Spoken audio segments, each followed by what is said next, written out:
Alright students, next question हम देखते हैं कि sum of all values of x in pi by two to 3 pi by two where F x is equal to greatest integer of 3 plus 4 cos x is discontinuous is k pi, then find the value of k।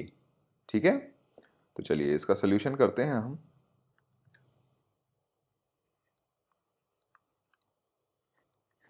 अब हमें क्या दिया हुआ है कि f x is equal to, पहले function पे concentrate करते हैं, f x is equal to greatest integer 3 plus 4 cos x।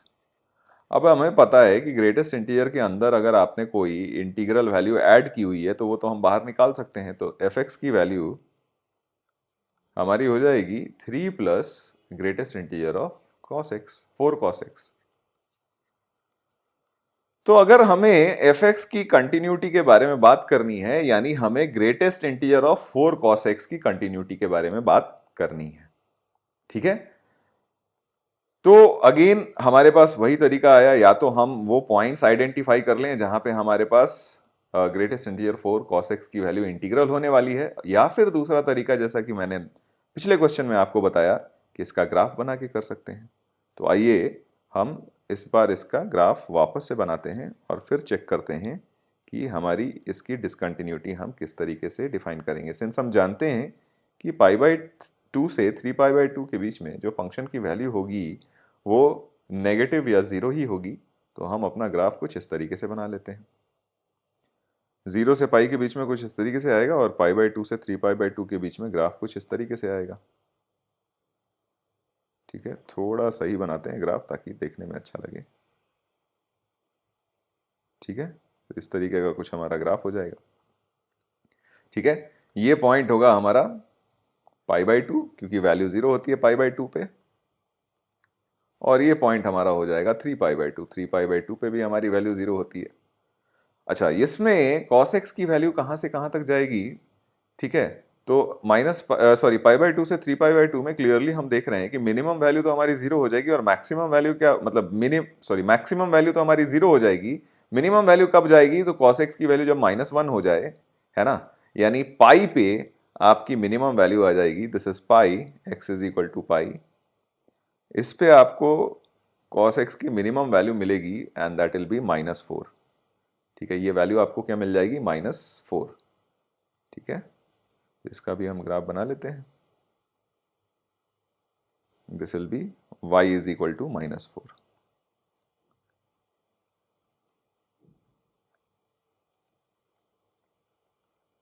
This is y is equal to -4। अब जैसा कि मैंने बताया है, ग्रेटेस्ट इंटीजर का ग्राफ बनाना है हमें, तो हमें क्या करना पड़ेगा? हमें यहाँ पे y इज इक्वल टू -4 से y इज इक्वल टू 0 तक के सारे लाइंस ड्रॉ करने पड़ेंगे, और फिर जैसा कि हम ऊपर वाले लाइन से नीचे वाले लाइन पे परपेंडिकुलर ड्रॉ करते रहते हैं, तो ये 0 हो गया, ये 1 हो जाएगा, -1 हो जाएगा, ये -2 हो जाएगा और ये -3 हो जाएगा। चलिए y इज इक्वल टू -3 हम ड्रॉ कर लेते हैं। यहाँ हो गया y is equal to -3, y is equal to -2,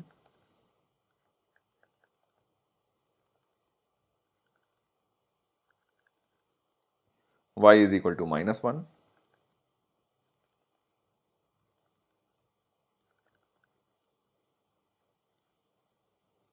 और फिर आपको याद हो तो हम क्या करते थे, ऊपर वाले इंटरसेक्शन से नीचे वाले लाइन पे परपेंडिकुलर्स ड्रॉप करते थे, तो परपेंडिकुलर्स भी ड्रॉप कर देते हैं।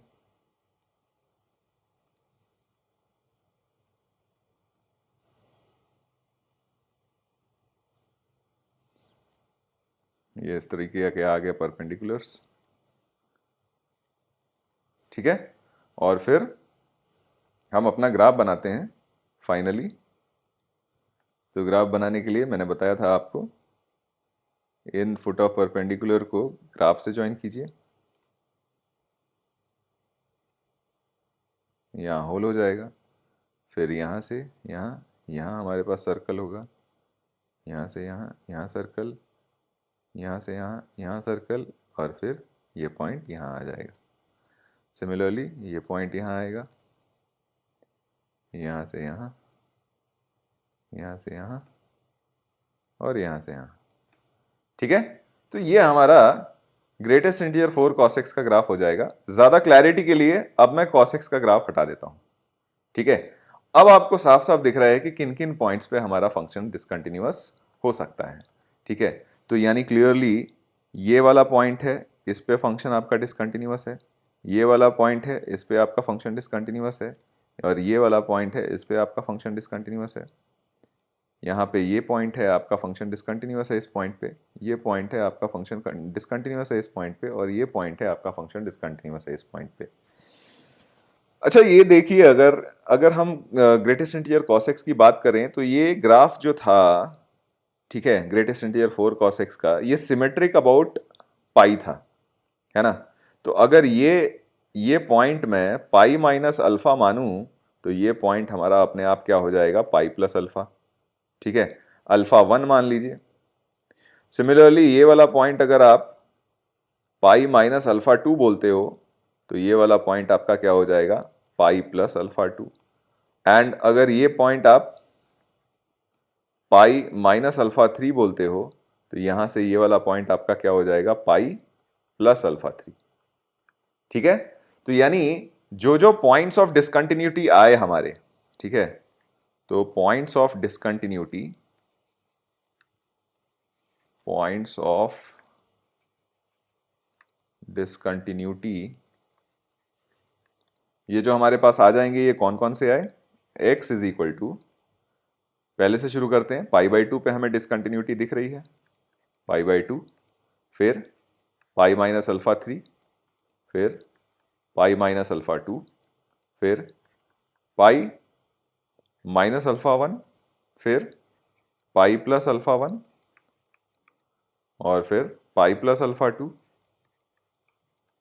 And then pi plus alpha 3। तो इन पॉइंट्स पे हमें क्या मिली, डिसकंटिन्यूटी मिली। तो sum of all the points हमारे पास निकालना था, sum of all values of x, all these values of x अगर हम कहें,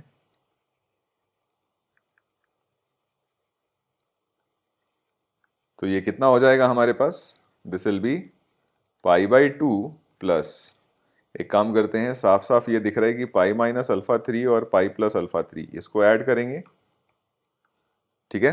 अच्छा यहां पे एक बार ध्यान दो, पाई बाई 2 और 3 पाई बाई 2 तो हमारे ओपन इंटरवल में है, तो हम यहाँ पे 3 पाई बाई 2 और पाई बाई 2 को इंक्लूड क्यों कर रहे हैं, ठीक है। तो इसको तो हम हटा ही देते हैं, क्योंकि हमारे पास जो वैल्यूज लेनी थी वो पाई बाई 2 और 3 पाई बाई 2 ओपन में लेनी थी, तो हम पाई बाई 2 और 3 पाई बाई 2 की बात नहीं कर रहे, ठीक है। तो यहाँ पे ये पाई बाई 2 पॉइंट हमें लेने की जरूरत नहीं है। अगर हाँ क्लोज में होता तो फिर हम लेते जरूर। फिर अगली वैल्यू आपकी हो जाएगी pi minus alpha 2 plus pi plus alpha 2, और फिर वैल्यू हो जाएगी pi minus alpha 1 plus pi plus alpha 1। Clearly आपके पास alpha 3 cancel, alpha 2 cancel, alpha 1 cancel, तो ये वैल्यू कितनी हो जाएगी, 6 पाई, ठीक है। और हमें क्वेश्चन में दिया हुआ था कि ये सारा सम किसके बराबर है, के पाई के बराबर है। तो यहां से हम क्लियरली बोल सकते हैं दिस विल इंप्लाई के इज इक्वल टू, हमारा क्या आंसर आना चाहिए, 6 आंसर आना चाहिए, ठीक है। ऑलराइट स्टूडेंट्स, नेक्स्ट क्वेश्चन हम लोग देखते हैं। हमें दिया हुआ है f x is equal to a to the power x minus 1 upon x to the power n sine x into b sine x minus sine b x upon cos x minus cos b x to the power n when x is greater than 0, और a to the power x sin bx minus b to the power x sin ax upon tan bx minus tan ax when x is less than 0 is continuous at x is equal to 0। ये conditions a और b पे दी हुई हैं। तो find the value of f0 and relation between a b and n। थोड़ा difficult सा सवाल है, तो इसलिए आप लोग बहुत पेशेंटली इसको देखिएगा। तो चलिए सोल्यूशन करते हैं हम। तो हमें बात करनी है continuity at x is equal to 0 की। तो continuity at x is equal to 0 की बात करनी है तो हमें f ऑफ 0 माइनस निकालना पड़ेगा और f ऑफ 0 प्लस निकालना पड़ेगा। तो चलिए हम शुरुआत करते हैं f ऑफ 0 माइनस से, यानी लेफ्ट हैंड लिमिट से। तो ये हमारा हो जाएगा limit x approaching to 0 a to the power x sine bx minus b to the power x sine ax upon tan bx minus tan ax। ठीक है, इसकी वैल्यू हम पहले निकाल लेते हैं। तो चलिए देखते हैं। अगर हम डिनोमिनेटर पे थोड़ा फोकस करें तो tan a minus tan b, ये फॉर्मूला हो जाता है हमारा sine of a minus b का। तो sine b x minus a x यानी b minus a times x upon cos a x या cos b x into cos a x आएगा। ठीक है, न्यूमरेटर में हम देख रहे हैं कि कुछ पार्ट एक्सपोनेंशियल में है और कुछ पार्ट ट्रिग्नोमेट्रिक में है, तो हम इसका एक्सपेंशन यूज कर लेते हैं। तो साइन बी एक्स का एक्सपेंशन हो गया b x minus b cube x cube upon 3 factorial and plus so on. आगे के टर्म्स हमें ज्यादा जरूरत नहीं पड़ेंगे। Minus b to the power x, और अगेन साइन ए एक्स का एक्सपेंशन हमारे पास हो जाएगा a x minus a cube x cube upon 3 factorial and plus so on. ठीक है, रीअरेंज करते हैं सारे टर्म्स को। तो यहां अगर हम रीअरेंज करके देखें तो हमारे पास लिखा हुआ है लिमिट x अप्रोचिंग टू 0। तो देखिए x वाले टर्म्स अगर हमने साथ में ले लिए तो ये हमारे पास बच जाएगा a to the power x into b minus b to the power x into a। X cube वाले टर्म्स अगर हमने साथ में लिए तो माइनस एक्स क्यूब बाई 6 मैं कॉमन ले लेता हूं, और ये वापस से आ जाएगा हमारे पास a to the power x b cube minus b to the power x a cube and plus so on. और सो ऑन में x के higher powers of x involve हैं। डिनोमिनेटर की बात करें तो ये x अप्रोचिंग टू 0 पे cos bx की वैल्यू 1 और cos ax की वैल्यू 1, तो ये तो अपनी फाइनाइट वैल्यूज को अप्रोच कर रही है। ये भी वैल्यू 1 को अप्रोच कर रही है और ये भी वैल्यू 1 को अप्रोच कर रही है, यानी इनको तो हम क्या कर सकते हैं, 1 से सब्सटीट्यूट कर सकते हैं। तो 1 से सब्सटीट्यूट कर देते हैं, बचा हमारे पास sine of b minus a times x और अपॉन यहाँ पे हो जाएगा b minus a times x, क्योंकि हमें साइन थीटा अपॉन थीटा का फॉर्म लेके आना है। तो यहाँ पे हमें b minus a times x से क्या करना पड़ेगा, मल्टीप्लाई। ठीक है, अब आप अगर ध्यान से देखो, वापस से हम देखें तो इसकी लिमिटिंग वैल्यू हमारी 1 हो जा रही है, और सिंस ऊपर नीचे से हमें x ही कैंसिल आउट करना है तो एक x हम ऊपर नीचे से कैंसिल आउट कर देते हैं। तो ये x यहां से कैंसिल आउट हो तो जाएगा, लेकिन यहाँ पे आपके पास एक्स स्क्वायर बचेगा और इसके आगे वाले टर्म्स में और भी हायर पावर्स ऑफ x बचेंगे, जिसकी लिमिटिंग वैल्यू क्या हो जाएगी, 0। यानी हमारे पास जो एक्सप्रेशन बनेगा लिमिट x अप्रोचिंग टू 0, ठीक है, यहाँ पे अभी फॉर द टाइम बिंग हम इसको इसी तरीके से लिख लेते हैं a to the power x b minus b to the power x a upon b minus a। और अगर x की वैल्यू 0 आपने डाल दी तो a टू द पावर 0 1 हो जाएगा और b टू द पावर 0 भी 1 हो जाएगा। तो इफेक्टिवली ये तो आपका लिखा हुआ है सिंपल सा b माइनस ए अपॉन b माइनस ए, यानी ये वैल्यू क्या हो जाएगी, 1। यानी क्लियरली हमारे पास f ऑफ 0 माइनस जो आ गया, ये वैल्यू हमारी क्या आ गई, 1 आ गई। अब हमें f0 डिफाइन करना था, तो क्लियरली अगर f0 डिफाइन करना है हमें, तो वो value continuity at x is equal to 0 के लिए तो f ऑफ 0 माइनस के बराबर ही आनी चाहिए। तो f0 की वैल्यू भी हमारे पास क्या हो जाएगी, 1 हो जाएगी। तो ये हमारा पहला पार्ट तो हो गया कि find the value of f0। तो f0 की वैल्यू क्या होनी पड़ेगी, 1। अब बात करते हैं कि हमें a b और n में एक रिलेशन चाहिए था। तो a b और n में रिलेशन निकालने के लिए f ऑफ 0 प्लस निकालते हैं हम। ठीक है, आइए f ऑफ 0 प्लस निकालते हैं। तो f ऑफ 0 प्लस के लिए अगर हम देखें तो हमारा फंक्शन कुछ इस तरीके से दिया हुआ है। ठीक है, इसको हम क्या कर लेते हैं, कॉपी कर लेते हैं। ठीक है, और यहां पे पेस्ट कर देते हैं।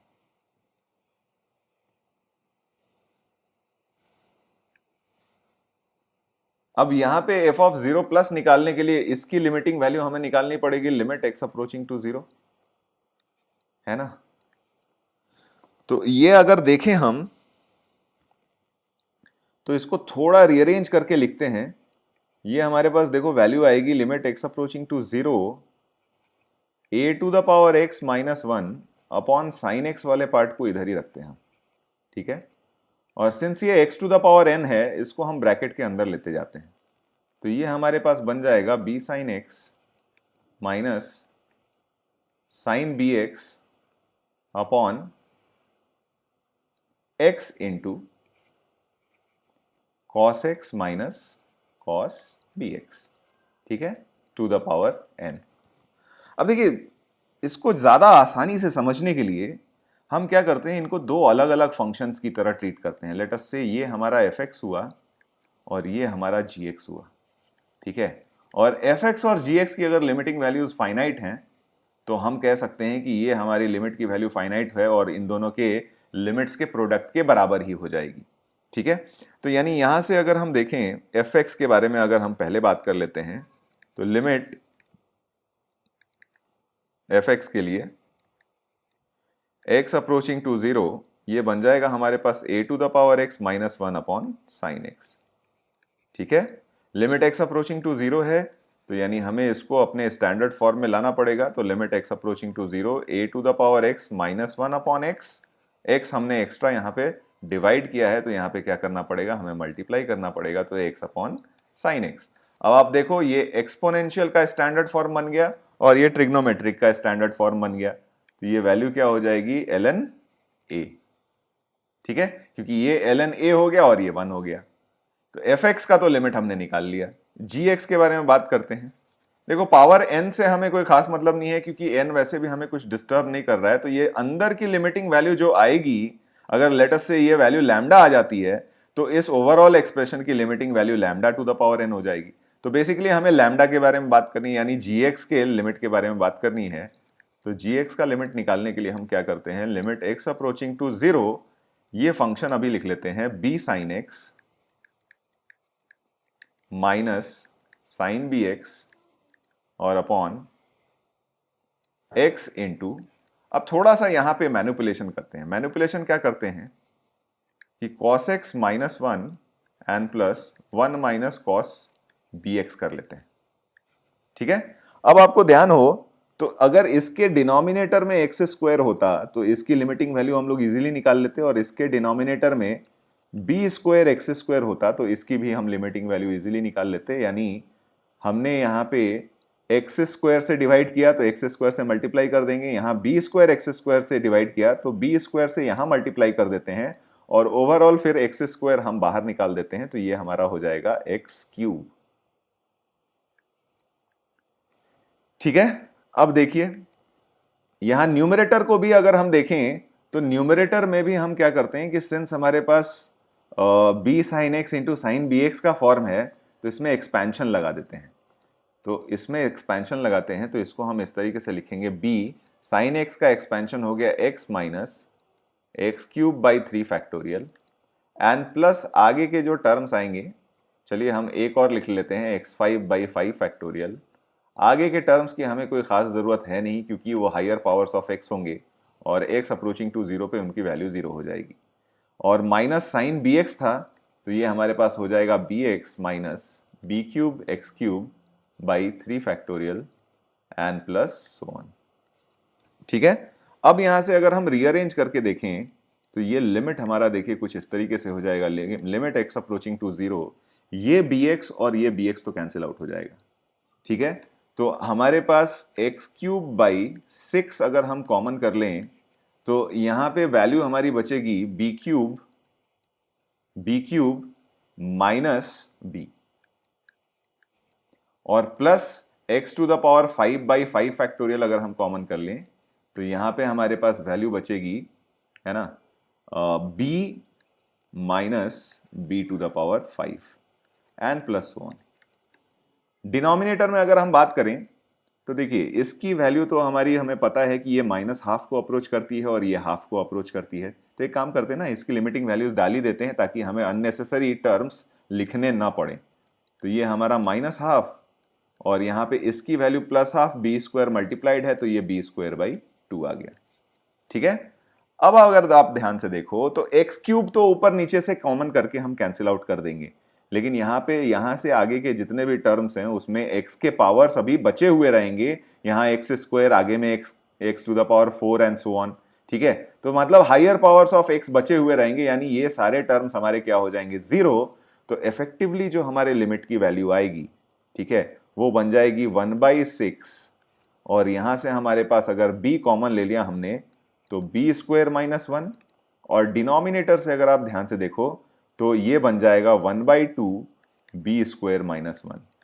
सिंस हमें क्वेश्चन में ऑलरेडी प्रोवाइडेड था कि b की वैल्यू 1 नहीं है, ठीक है, क्वेश्चन में अगर आप देखो तो क्वेश्चन में हमारे पास ऑलरेडी प्रोवाइडेड था कि b is not equal to 1, तो यानी ये हमारे पास b स्क्वायर माइनस 1 वाला जो टर्म होगा हम कैंसिल आउट कर सकते हैं, और यहां से हमारे पास वैल्यू हो जाएगी 1/3b। ठीक है, इसकी वैल्यू 1/3b हो जाएगी। अब हम बात करते हैं कि अपने ओरिजिनल फंक्शन की इसकी लिमिटिंग वैल्यू क्या होगी। तो जैसा कि मैंने बताया था कि f ऑफ 0 प्लस की अगर हम बात करेंगे, ठीक है, तो ये हो गया हमारा लिमिट x अप्रोचिंग टू 0, ठीक है, a to the power x minus 1 upon sine x into b sine x minus sine bx upon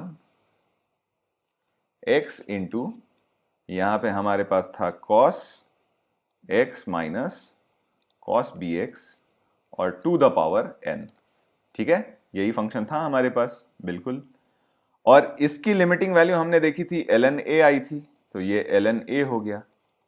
और अंदर में जो क्वांटिटी है इसकी लिमिटिंग वैल्यू हमने देखी थी कि 1/3b आई थी और इसका पावर n। तो इफेक्टिवली हमारे पास जो रिजल्ट आ जाएगा वो आ जाएगा ln a इंटू, या ln a को बाद में लिखते हैं ताकि कंफ्यूजन नहीं हो, तो ये हो जाएगा हमारा b/3 to the power n into ln a। तो f0 प्लस की वैल्यू ये आ गई, एंड फॉर